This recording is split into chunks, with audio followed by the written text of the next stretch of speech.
Bismillahirrahmanirrahim. Assalamualaikum warahmatullahi wabarakatuh.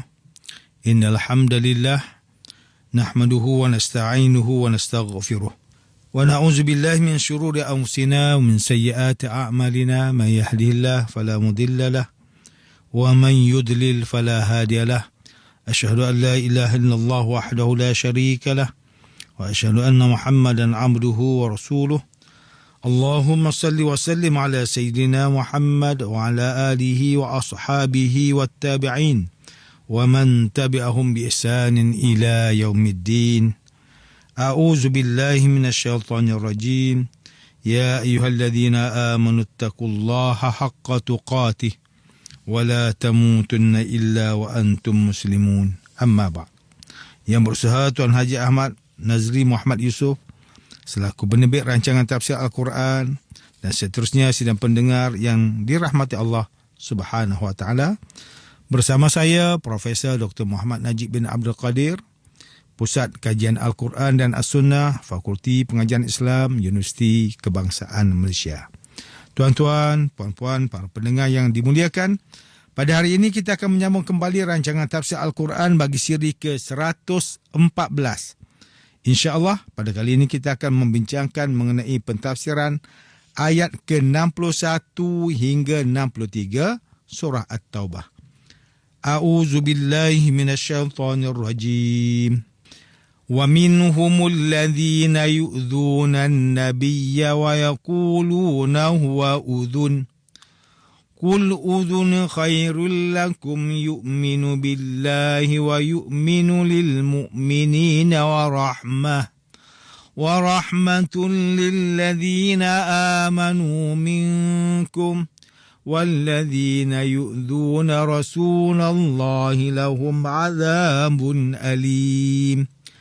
يحلفون بالله لكم ليرضوكم والله ورسوله أحق أن يرضوه والله ورسوله أحق أن يرضوه إن كانوا مؤمنين. ألم يعلموا أنه من يحادد الله ورسوله فأن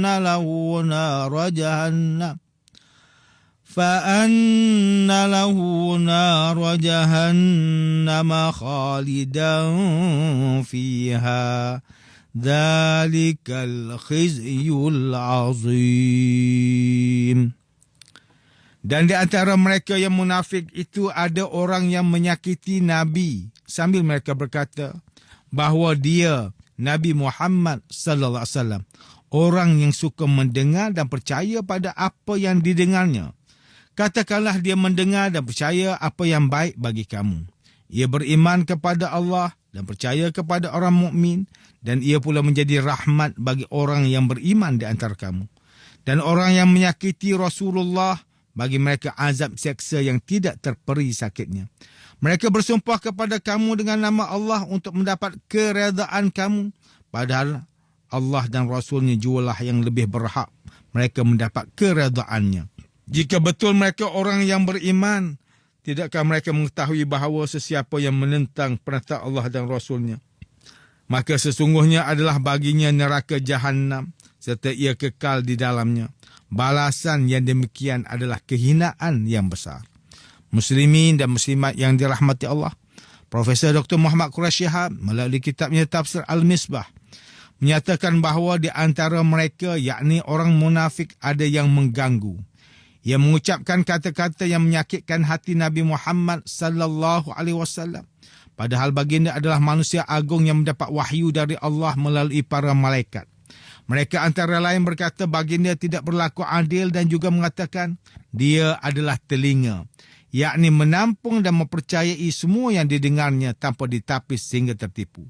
Maka hal itu dijawab dengan, kalau kalian berkata baginda demikian, baiklah, tetapi sebenarnya baginda adalah telinga yang baik, yakni mendengar wahyu-wahyu ilahi dan menyampaikannya kepada kamu demi kebaikan kamu. Baginda juga telinga yang baik kerana tekun mendengar pertanyaan dan keluhan kamu serta berusaha mencarikan solusinya dan baginda juga telinga yang baik. Sebab baginda mempercayai semua yang baik bagi kamu. Kerana baginda beriman kepada Allah. Ada di antara orang munafik itu yang ketika ditegur kerana mencerca Nabi SAW, mereka mengingkarinya sambil bersumpah. Mereka melakukan hal itu untuk mencari keredaan kamu dengan harapan agar kamu tidak marah atau menjatuhkan saksi atas mereka. Padahal Allah dan Rasulnya yang lebih patut mereka cari keredaannya. Kerana dialah yang telah menganugerahkan nikmat dan dia pula yang dapat menjatuhkan azab. Jika mereka adalah orang yang mukmin, yang mantap imannya, pasti mereka tidak akan berbohong dalam sumpahnya, bahkan pasti mereka akan mengagungkan Rasulullah sallallahu alaihi wasallam, bahkan tidak akan mengganggu atau menyakiti hati dan melukai perasaan baginda. Profesor Dr. Muhammad Quraish Shihab menyatakan bahawa kalimah uzunun serupa dalam kedudukannya dengan ainun, yakni mata atau mata-mata. Apa yang mereka nyatakan terhadap Nabi itu dibenarkan Al-Quran dari sisi bahawa apa yang beliau dengar itu selalu memberi kesan baik buat mereka. Sekalipun beliau mendengar sesuatu yang negatif terhadap diri beliau. Buktinya beliau memaafkan atau tidak menghiraukan gangguan orang munafik itu. Pembenaran itu juga mengisyaratkan bahawa beliau tekun mendengar, dan seperti diketahui, mendengar dari orang lain adalah salah satu hal yang sangat susah. Berbeza dengan bercakap yang merupakan salah satu hal yang sangat mudah. Sidang pendengar yang dimuliakan, Ustaz Salahuddin Abdullah dan Ustaz Omar Khalid melalui kitab mereka Tafsir Mubin mentafsirkan ayat ke-61, 62 dan 63 surah At-Taubah ini dengan menyatakan bahawa di dalam ayat ini Allah Ta'ala mendedahkan perangai sebahagian orang munafik yang suka menyakiti Rasulullah Sallallahu Alaihi Wasallam dengan pelbagai cara, terutama dengan mencaci dan mengumpat baginda. Antara umpatan itu ialah mereka menyatakan bahawa Rasulullah Sallallahu Alaihi Wasallam suka mendengar dan percaya kepada semua berita yang didengarnya.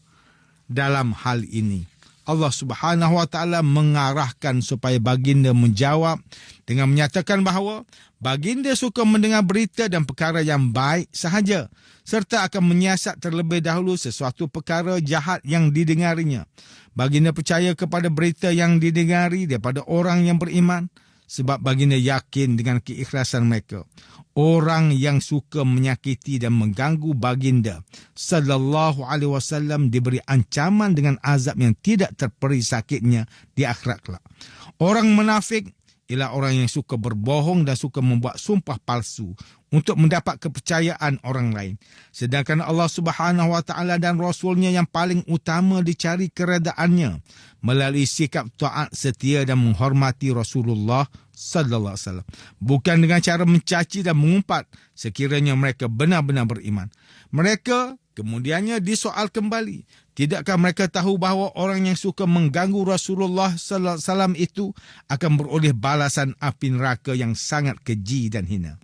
Di samping itu, orang munafik itu sangat bimbang dan cemas jikalau Allah menurunkan satu surah di dalam Al-Quran, iaitu surah yang membongkar dan mendedahkan isi hati mereka yang busuk.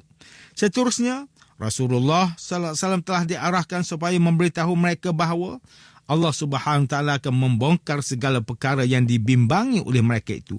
Jika mereka disoal dan diminta untuk bertanggungjawab di atas perbuatan jahat mereka itu, pasti mereka akan menyatakan bahawa mereka berolok-olok dan bergurau saja. Sedangkan mereka tetap setia kepada Rasulullah sallallahu alaihi wasallam dan agama Islam. Tetapi Allah Subhanahu Wa Taala dan Rasulnya bukan bahan mainan yang hanya sesuai untuk dijadikan bahan senda gurau. Manakala Al-Qadhi Haji Muhammad Sa'id bin Umar bin Aminuddin bin Abdul Karim menerusi kitabnya Tafsir Nurul Ihsan mentafsirkan ayat ke-61, 62 dan 63 surah Taubah ini dengan menyatakan bahawa apa yang mereka katakan kepada Nabi Muhammad sallallahu alaihi wasallam itu sebenarnya bertujuan untuk mengaibkan Nabi kerana Nabi tidak pernah kasar dan memaafkan kejahatan mereka. Sesungguhnya apa yang didengar oleh Nabi ialah kebaikan, rahmat bagi semua orang yang beriman kepada kamu. Bagi mereka yang menyakiti Rasulullah sallallahu alaihi wasallam itu azab yang sangat sakit pada akhirat dengan neraka. Mereka orang munafik bersumpah dengan nama Allah kepada orang mukmin supaya orang mukmin redha kepada mereka. Mereka meminta redha dengan perbuatan yang menyakiti itu. Tidakkah diketahui bahawasanya barang siapa melawan Allah dan Rasulnya dengan tidak mengikut suruhan dan tegahan, maka baginya neraka Jahannam kekal di dalamnya. Manakala Dr. Zainal Arifin Zakaria melalui kitabnya Tafsir Inspirasi, ketika mentafsirkan ayat ke-61, 62 dan 63 surah At-Taubah ini menjelaskan bahawa ayat-ayat ini memperingatkan mengenai orang yang menyakiti Rasulullah sallallahu alaihi wasallam akan mendapat azab yang pedih. Pemberian yang dilakukan dengan hati yang munafik hanya akan menyakitkan hati penerima dan sia-sia bagi pemberi. Mereka yang bersumpah dengan nama Allah untuk menyenangkan hati semata-mata, padahal Allah dan Rasulnya lebih layak untuk mereka mencari keredaannya jika benar mereka beriman. Mencari redha Allah dan Rasulnya dengan cara beriman, bukan dengan kemunafikan. Kehinaan yang besar saat manusia menderita kekal di neraka akibat daripada menentang Allah dan Rasulullah sallallahu alaihi wasallam. Tuan-tuan dan puan-puan yang dirahmati Allah, demikianlah tafsir bagi ayat ke-61, 62 dan 63 surah At-Taubah menurut pentafsiran oleh para ulama. Ayat 61, 62 dan 63 surah Taubah ini menjelaskan sikap orang munafik yang suka menghina baginda Nabi sallallahu alaihi wasallam dan bersumpah dengan nama Allah terhadap perkara yang tidak benar. Muslimin dan muslimat yang dimuliakan, ayat ke-61, 62 dan 63 surah At-Taubah ini memberikan peringatan kepada kita supaya berhati-hati dan kembali melihat ke dalam diri kita. Adakah terdapat ciri-ciri kemunafikan dalam hati kita? Adakah kita benar-benar mengasihi baginda Nabi sallallahu alaihi wasallam? Syekh Al-Maraghi rahimahullah berkata dalam tafsirnya, menyakiti Rasulullah sallallahu alaihi wasallam selepas kewafatannya sama seperti menyakitinya semasa hayatnya.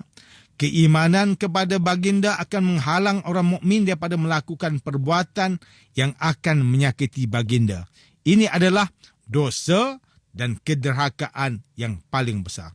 Anas bin Malik radhiyallahu anhu meriwayatkan bahawa Rasulullah sallallahu alaihi wasallam bersabda, "Salasun man kunna fihi wajada halawatal iman. An yakuna Allahu wa rasuluhu ahabba ilaihi mimma siwahuma wa an yuhibbal mar'a la yuhibbuhu illa lillah wa an yakraha an ya'uda fil kufri kama yakrahu an yukzafa fin nar." 3 perkara di mana sesiapa mempunyainya, maka dia akan merasai kemanisan iman. Seseorang yang menjadikan Allah dan Rasulnya sebagai yang paling dicintainya. Tidak mencintai seseorang, melainkan kerananya, dan membenci untuk kembali ke kufuran, seperti mana dia tidak suka untuk dicampakkan ke dalam neraka. Hadis riwayat Bukhari dan Muslim.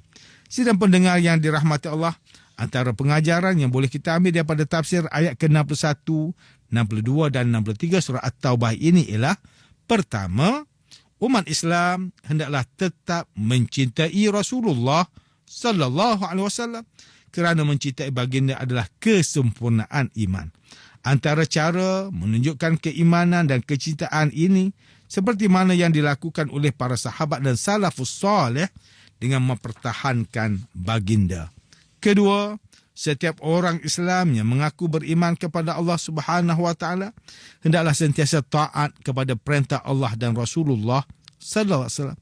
Orang Islam juga hendaklah bersabar dalam menghadapi segala musibah dan kesusahan yang didatangi orang munafik.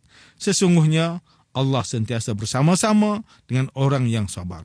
Ketiga, umat Islam hendaklah memperbanyakkan amalan selawat ke atas Nabi sallallahu alaihi wasallam dan mengambil contoh panduan sunnah kehidupan Nabi sallallahu alaihi wasallam sebagai qudwah hasanah sepanjang zaman. Tuan-tuan, puan-puan, para pendengar yang dimuliakan, sekian sahaja rancangan tafsir Al-Quran pada hari ini. Semoga kita semua mendapat manfaat daripada perbincangan ilmu ini. Insya-Allah, mudah-mudahan kita akan bertemu lagi pada siri rancangan tafsir Al-Quran yang akan datang. Wabillahi taufiq wal hidayah. Wassalamualaikum warahmatullahi wabarakatuh.